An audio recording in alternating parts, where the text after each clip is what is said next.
If you want to get good results in trading, the first thing you should do, I think, is 2 things that good traders do. And today we'll share with you 5 things that we both do, so 10 things in total, that makes us, I think, good traders, things you can start to do right today or tomorrow, as soon as possible. Not like big changes, but quick hacks, quick things you can use to really become a better trader and level up your trading in a few minutes a day, I think. So we'll dive right in, and we have a lot of stuff to share today. Yeah, I'm curious to see what your list. We haven't rehearsed this, so we're going to wing it. All right, see where we go. But these are things that you can actually start applying tomorrow, right? Definitely. Right, let's go. I want to hear. Let's see what we got. Do it.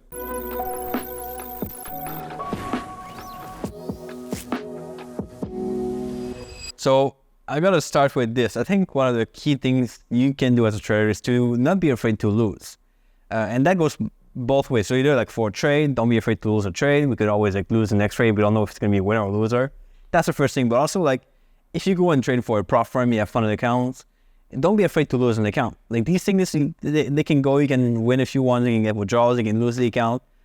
Think about the fact that you can always get it back. You can always do something to get the account back eventually.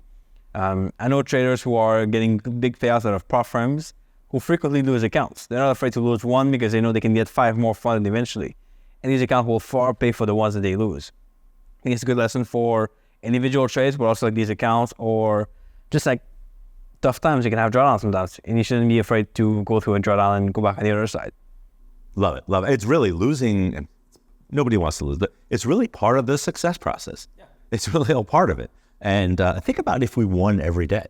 We'd probably blow accounts because we'd be like just loading up the boat and everything. So being a good loser is actually a good thing. And whether you're a small account or a big hedge fund trader, I mean, it's just how you handle those losses. And it's really just setback. Love it, love it, love it. I will go in a different direction with mine, saying identify tomorrow. Start to have a plan in place to identify what is your journal telling you? What is your trades journal telling you? You know, we put a lot of time, well, 60% of people don't even have a trade journal, so that's a different story. So starting one. But a lot of them, the traders really look at journaling as recording trades. It's really not the important part of journaling. It's what is your data telling you, right? What are you trying to accomplish here? Do you find that these trades at a certain time of day doesn't work out as much? Or, hey, this pair works better than that pair. Or, you know, I realized, I don't know, the guy next to me is doing pretty good in futures, but I just can't handle it. What is your data telling you? It'll help you fast track you, become a better trader. And being a better trader is making less mistakes and putting less size in the areas that just the results aren't there. So rather than just journal isn't documenting, journal is analyzing, assessing what your journal is telling you. Yeah, that's a good one. One of the things that really helped me turn my results around back in 2016 is looking at my journal like every week. I would sit down on Sundays usually, look through all my trades for the past week, what every trade I was taking that week, and really looking at whether they were good trades or bad trades, and asking myself, did I follow my plan on these trades, or did I make any mistakes? Anything could be corrected. And by having that, first of all, brings accountability, because like you look at it every week, you don't want to see a bad trade there when you look at it at the end of the week. It's not just like putting the trades there, then you walk away and not look at them. You actually have a process to go through these trades and like looking at them after. And it hurts if you have a bad trade there.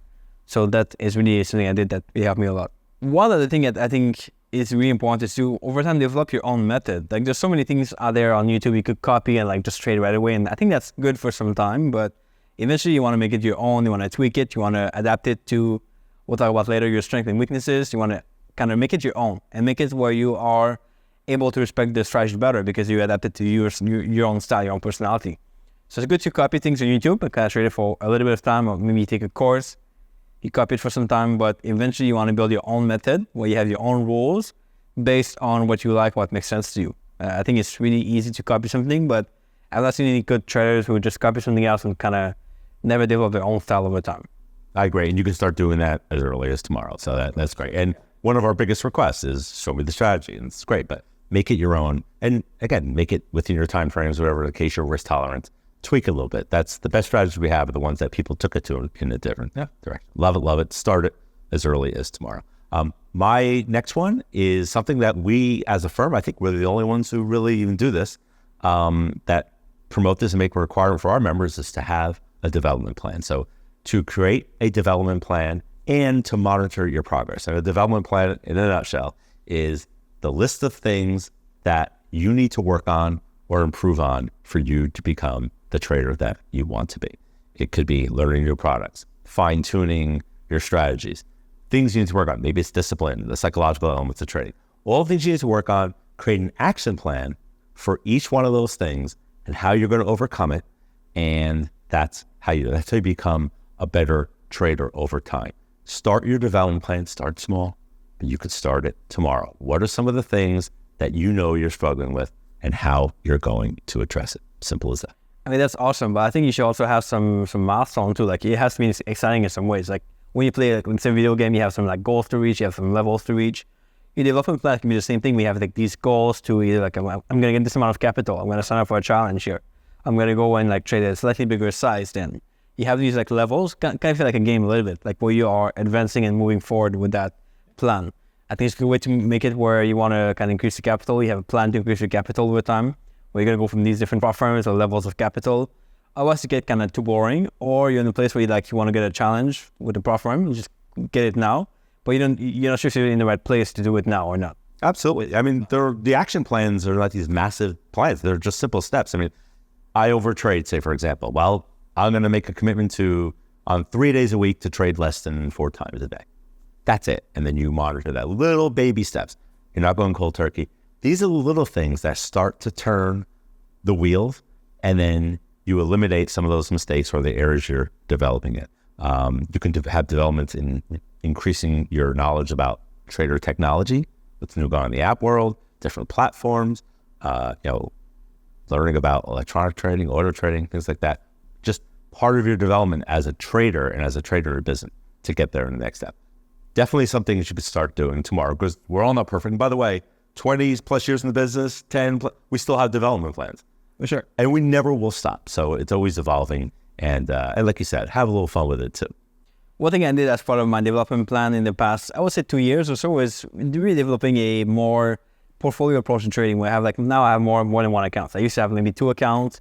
I was like trading different strategies, but now it's a lot more than that. I have a whole account for long-term investing, which is kind of helping me build a buffer.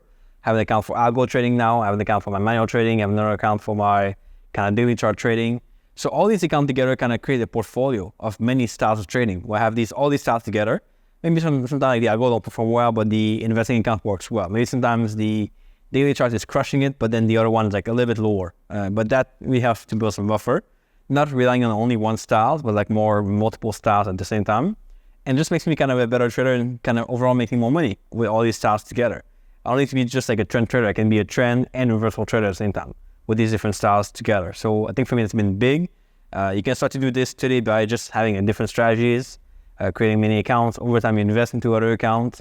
You reinvest your profit back into different kind of styles of trading and really build it that way over time. It won't be done in a day for sure, but it's something you can start today and build it over time to a bigger empire as you go forward. Yeah, I love it. And for newer traders, maybe don't have larger size accounts. One could be your small account, one could be a demo, one could be something that, you try different styles. Like, this doesn't have to be like these big swing accounts.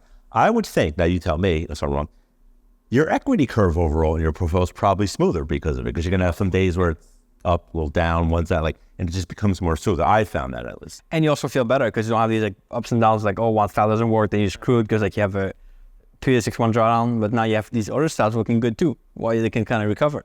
And there are the times where certain markets don't allow you to trade a certain style. Yeah. So like if you only have that one style, that one account, I can't do anything this week because Fed announcements all week or something. So, but in your case, right, you can just go on to the next thing.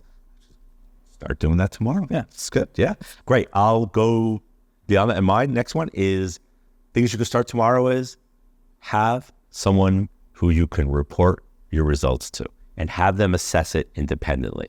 Could be a fellow trader, a friend. You really want to have a spouse or partner do that, but have some type of accountability.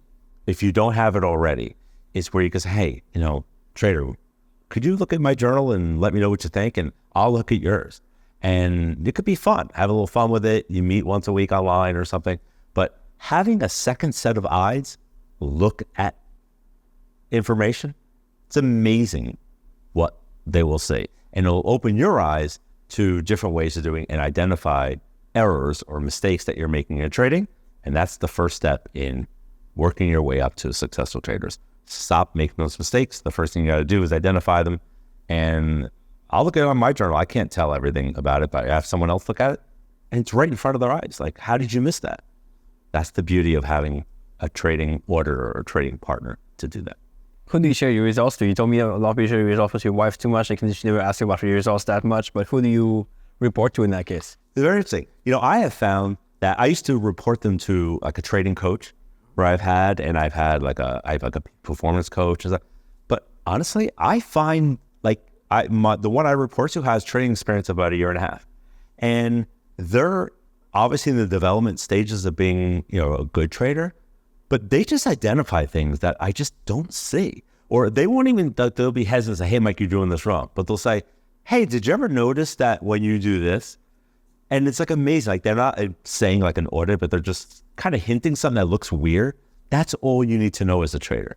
And sometimes maybe they didn't have the full information, but other times like, yeah, doing this how many years? And here's someone who just picks it up. So I like that. I like having, you know, a trader, but not necessarily an auditor. Just someone, and it's going to be open, by the way, and not intimidated to tell me that I'm doing something that I kind of like that. And I'm their auditor and coach as well. So we help each other out, you know, and then when we meet together once or twice a year, you know, beers are on the house. But it's kind of fun that to not do it alone. It's amazing what your own eyes don't see. I like it, definitely. I gotta go with this now. We always hear these things in trading that like are so common, like, oh, trade with the trend, don't like average down, like you gotta do this, you gotta do that. Very often we can do the opposite and make more money than if you did the common saying that we hear. So I think we should stop listening to these common sayings sometimes. Like, yes, some are good, like don't like risk your house from trading or something, like don't like put all your money into one trade. But there's some things that you can go against, you can do something different. That starts you're gonna be against some traders, which is good, and you're gonna make more money that way. So you should figure out if it makes sense to do something opposite sometimes than what most traders think or what most traders say, and just try it out, see if it works better, and then you can add this to your portfolio. So it's good to kind of like put these things on the side, like maybe just evaluate them, see if they really make sense or not, see if they're logical or not, and see if you could do something even better without doing these things. Like some of the best traders I know, they have an inverse reward to risk.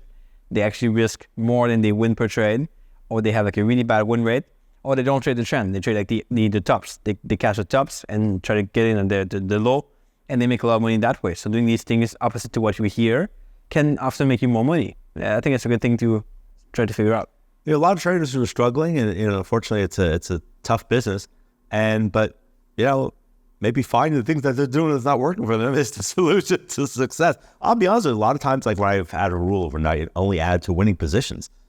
I've come in a world where you just add lower and you get a better cost and stuff. And sometimes it's appropriate in certain scalping strategies, but I made that one shift, changed my entire trading career. Why? Because everyone else was doing the opposite. So who knows? I love that. And I really have, again, having that open mind to not believing everything you hear out there in the world. I totally agree. And all the big hedge fund traders and the traders I oversee on the managed side, same thing. We just kind of do the opposite. I'm going to go with somebody who's singing. If anyone has seen me on YouTube and desire to trade before, you know I'm a compliance nut. And that's just sticking to quality. Well, things you can start doing tomorrow is start measuring the quality of your trades. Less focus on the outcome. I know we will want a positive outcome, but what did you do during that trade? And when you put it in your journal, and did you adhere to your plan while doing it? So what you can start doing tomorrow is totally making a commitment to quality. Manufacturing plants of chicken and beef have a whole quality control department, and it's very, very intense. It's very, very important. It drives their business. Well, we're traders and we need to have a quality component, but we can only do that is if we measure it. And how we measure it, it starts with a commitment to say, I'm going to start looking at measuring the quality of my trades and help identify areas where I can improve in that area. You know, most traders, they kind of confuse profitable trade with quality trade. Like if it's profitable, it must be a good trade, but it could be the opposite. You can take a really good trade that makes money, or you can take a really bad trade that makes money also. It's kind of figuring this out, like splitting it out and figuring out what's good versus what's bad, what's quality versus not quality, compared to like what makes money and doesn't make money. It's kind of tricky. Yeah, a lot of the traders will say like, I don't want crap for my winning trades. It's kind of true because we kind of discount that it was a good quality trade, but not necessarily the case. And we'll look at bad trades and say, what can we learn from it? Some of the things we learned from bad trades is we just did everything right, just the market got us. That's okay. That's the beauty of randomness and the beauty of the market. So the step here, and again, take a baby step. And really the first step you can do tomorrow is make the commitment that you're going to start looking at your results through the eyes of quality. Did I do what I was supposed to do versus not? P&L you can track, but do that on a separate thing. Don't let quality decisions change, because if you were in the right quality and you're having a positive expectancy, you're on your way to being a great trader. So focus on the quality, and the first step to doing that is making a commitment that I'm going to start tracking quality. So important. It's really the foundation of not just my trading career, but how I coach and teach. Love that. I got to add one more thing to this. One more thing you can start to do tomorrow is start to play with your strengths and weaknesses. Like start to tune into those strengths and weaknesses. Understand like what you are good at, like what things you can do. For me, I'm a really good daily chart trader. I really like to be on daily charts. It makes more sense to me. That's my strength. But also like figure out what are your weaknesses. Are you someone who goes on tilt every time you have like a trade go from like 3R to like a break even? And then the cool thing is once you figure this out, then you can start to put rules around your trading to fit those strengths and weaknesses. If you know you always go on tilt when you get big profit come back to like break even, then you can start to have more aggressive like taking profit style or something, like you take profit faster or you trade your stop loss faster. These things can really help to fit into your strengths and weaknesses. And sure, you can work on your strengths and weaknesses. You always like improve your weaknesses and try to reduce them, but it's a good idea to play with them, to really use them to your advantage and make rules around them to get better results in trading. You don't have to force yourself to stick to your rules. You can just make new rules that fit your personality and fit your weaknesses and fit your strengths. That's a much better way to do it. I mean, what does the doctor say? Doctor, it hurts when I do this. Don't do this. You know, I mean, it really comes down to basic things. But for, again, identifying what your strengths are and your weaknesses to do that. But really, I totally agree. I mean, and really the key to, like, we're nothing special. Like, we're just, but really what we did was we didn't, like, develop these, like, incredible AI technologies that allow us to be successful traders. We just kind of, over time, stopped making the mistakes that we did that prevented us from getting there. So identifying those things and harping on it's great. And again, starters early tomorrow if you're not doing it already. The one I will bring up, my last one is, and we kind of hinted at some themes in prior YouTube videos and things like that, is the need to just tomorrow and make a commitment that you're not going to do this alone. It's just one of those things. It really opened my eyes when I realized that, like, hell, Tiger Woods has a coach, you know, and it's not about coaching. It's having a partner. It could be just someone, your spouse or partner, just encouraging you and stuff. But we tend to, as traders, you know, we try to get out of the corporate world, and because, you know, this bubble of just like corporate hell that we have to go to every day. So we love the sort of independence and the introversion of sort of being a trader. But having different sets of eyes, different sets of ears, people to motivate you, things like that, just don't do it alone. It will accelerate your development tremendously. I agree. Definitely a lot we covered here so far. We'll do other videos where we cover more like what makes us special, like what things we did to stop losing money in trading, what things we did to maintain the success now in trading. So if you want to see those videos in the future, make sure you subscribe to this channel. We'll post these videos 3 times a week. Hopefully we can get some value out of you to help you get better results. If you want to see how we trade or trading styles, we have videos on this in the channel too. Just search or check out the link below where we will go in depth into how we trade or trading styles, show you some trades live, and really kind of get you to learn profitable methods also. So thank you, Michael, for that. That's been useful. Well, you got 10 things you can start to do right now or tomorrow if you want to improve your results. Now it's your job to do it and to apply this and to get the results after that. Let us know in the comment section how it goes, what your thoughts are and what you achieve from this and what you can relate to. And we'll get you back here, of course, in the next video pretty soon.